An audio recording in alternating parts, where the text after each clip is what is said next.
we are continuing our breakdown of all the reveals from MiniStravaganza 2023, and this time we're taking a look at Amalfouk, aka the Shadow King.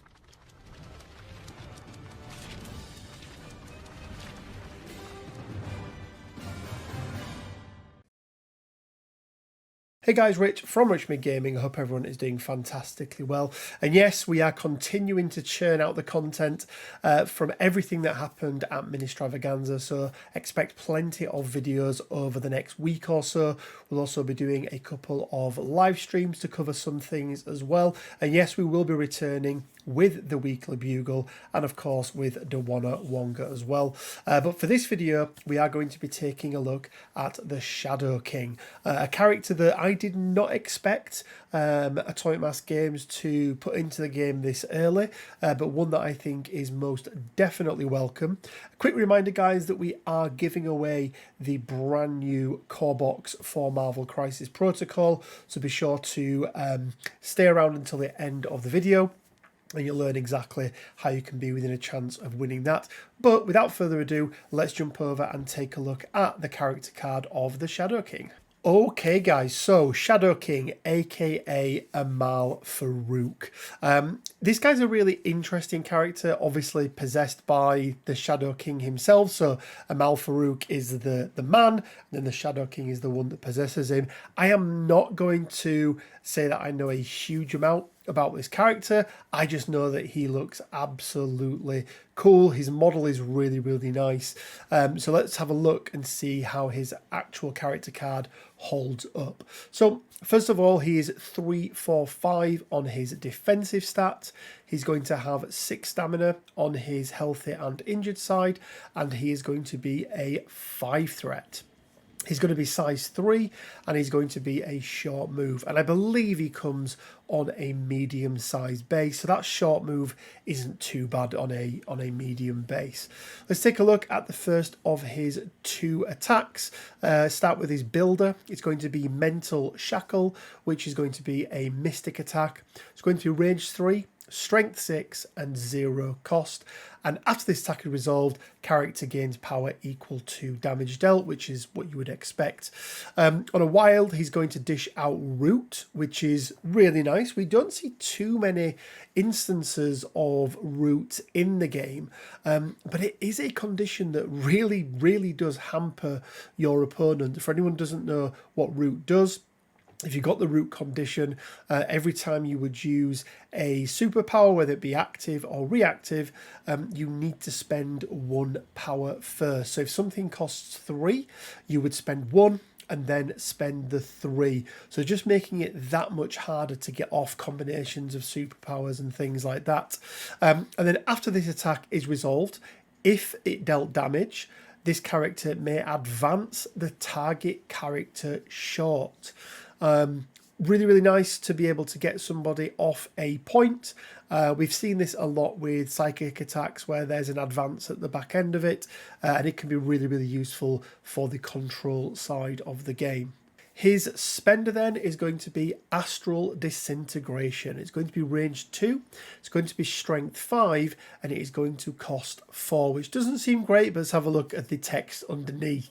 So we've got add dice to the attack roll equal to the amount of power the target character has to a maximum of 5. So essentially for 4 power, cost of 4, this is going to be anywhere between a 5 and a 10 dice attack. We also get the trigger, we also get the text of the target character cannot reroll or modify dice in the defense roll during this attack. We've seen these sorts of abilities before. The one that comes to mind for me is Penance Stare from Ghost Rider, where the amount of damage you can do increases based on the amount of power that the target has. This is a really nice attack, especially if you're getting somebody who is fully powered up. Just be aware that when you are building your dice pool, let's say you're going into somebody like I don't know, somebody who's got some defensive technology, maybe they can add additional dice in, that sort of thing. If they do have any reactive abilities that cost them power to use, we're going to build the dice pool after they've used them. So if they've got 5 power and you're thinking, oh, I'm going to get a 10 dice attack off here, but they spend 3 of that power to use a defensive ability, they only have 2 power left, meaning that you're only going to add 2 additional dice in. So just something to be aware of. But, you know, if you've given them root from that mental shackle, it's going to be even worse because it's going to cost them more power. So definitely be wary of that. So you may not always get the dice that you originally or initially anticipate. But I think this is perfectly fine. It's nothing, you know, it's nothing too great. Definitely turning off the modified dice is very, very strong, especially into characters with lots of defensive tech, that sort of thing. That's going to really, really hurt them. Just remember again that doesn't let you re-roll, it doesn't let you modify your dice, but if you have people who count something as something, so if you count blanks, for example, as blocks, that's not classed as dice modification, so this wouldn't affect anything like that. Let's have a look then at his superpowers. So we're starting off, we've got an active one, which is Astral Fiend. It's going to cost 3, and it is going to be an action. So this is going to use one of your 2 actions that you have during your activation. It says, place a projection token within range 3 of this character. When measuring range for this character's attacks or superpowers, measure from the projection token. When measuring range for enemy mystic attacks, enemy characters may measure to this character or its projection token. When this character is dealt damage by an enemy mystic attack, remove this token, and then at the beginning of the cleanup phase, remove this token as well.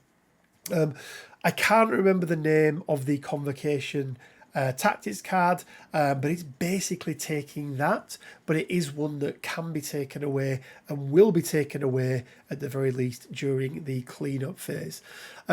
This is interesting. It allows him to get, you know, all of a sudden his range 3 attack can be, you know, from anywhere on the board almost, depending on where you've put that token.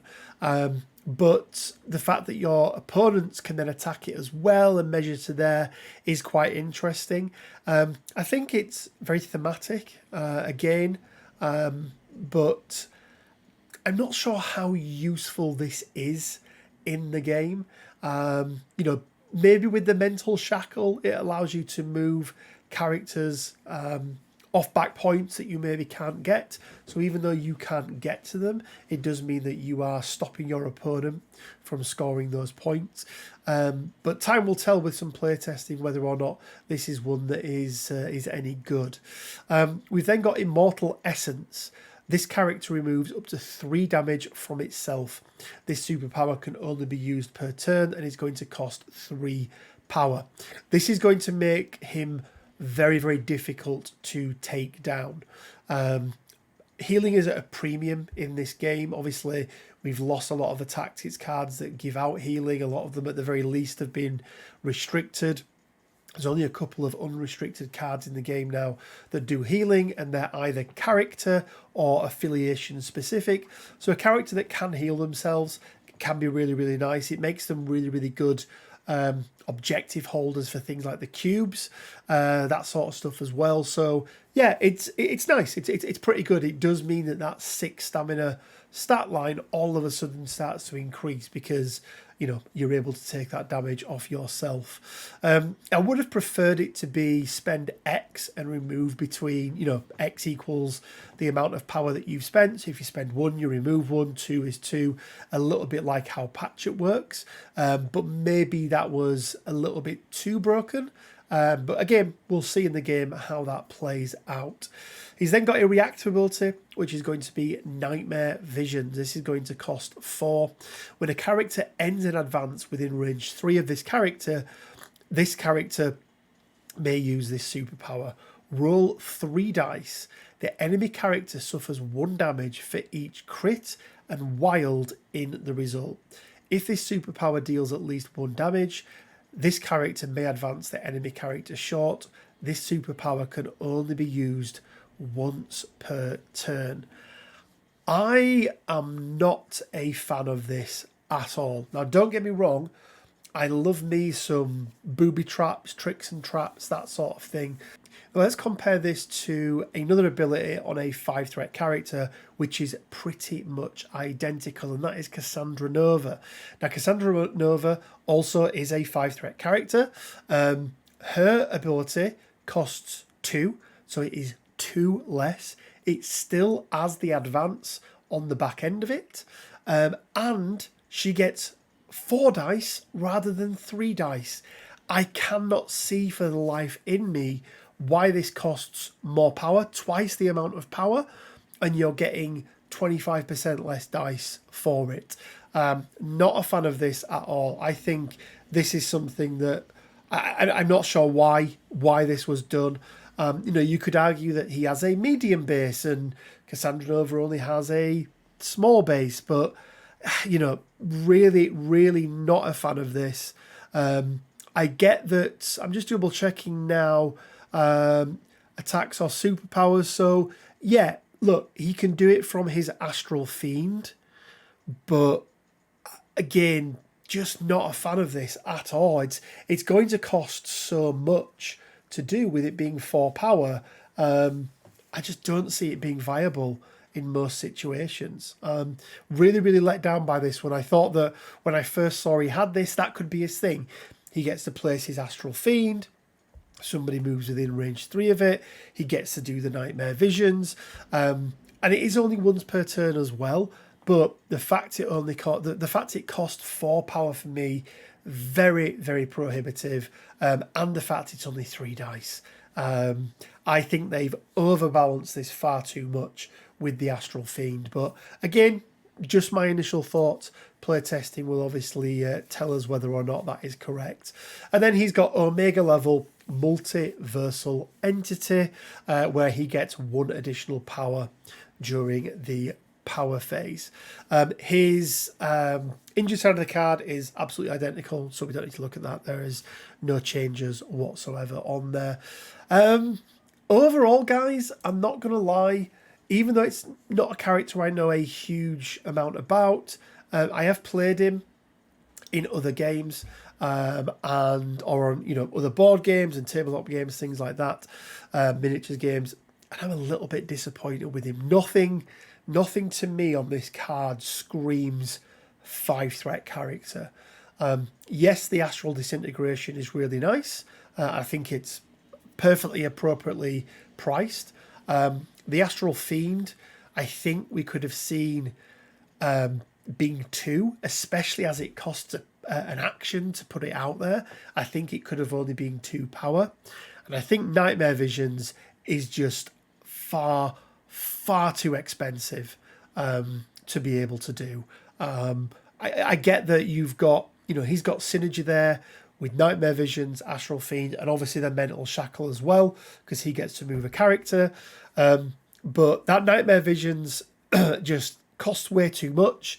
The Astral Fiend can be taken out very, very easily, and you've got to place it again. So you're only getting 1 action. And then you're relying on people coming within range 3.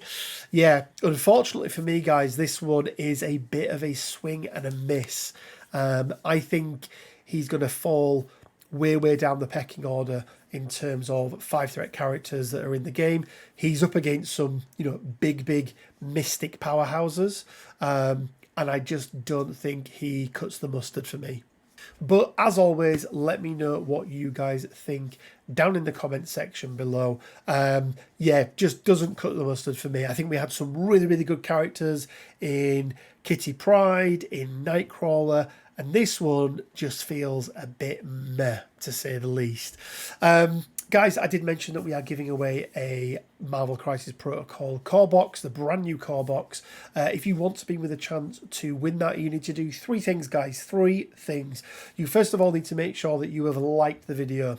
You need to make sure that you've subscribed, and you need to leave a comment down in the comment section below. And I always ask a question, so I'm going to ask the question of what you guys think of the Shadow King. Do you think he's worthy of that 5 threat? For me, he feels like more of a 4 threat. I really do think he feels like more of a 4 threat. I think the cost of everything and the opportunity cost of everything just stacks up and stacks up and stacks up.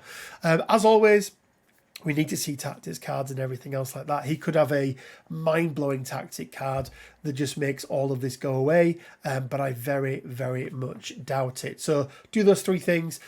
Once we finish this mini-series and the core box is about to be released, we'll do a draw. We'll pick a video at random, we'll pick a comment at random, and then that lucky winner will win themselves a core box, and we will deliver anywhere in the world, guys, as well. So if you're in Australia or America, doesn't matter, we'll sort it out for you guys. Guys, we do have the Discord up and running, so make sure you head on over there and check that out. Over 1,000 people on there now as well. Big shout out to all of our Patreons who really, really do help us out. And if you do want to be part of the Patreon crew, you can support us on Patreon. There'll be a link down in the description below from as little as £1 a month. And as always, guys, it leaves me with just enough time to say stay well, keep safe, and until next time, bye for now.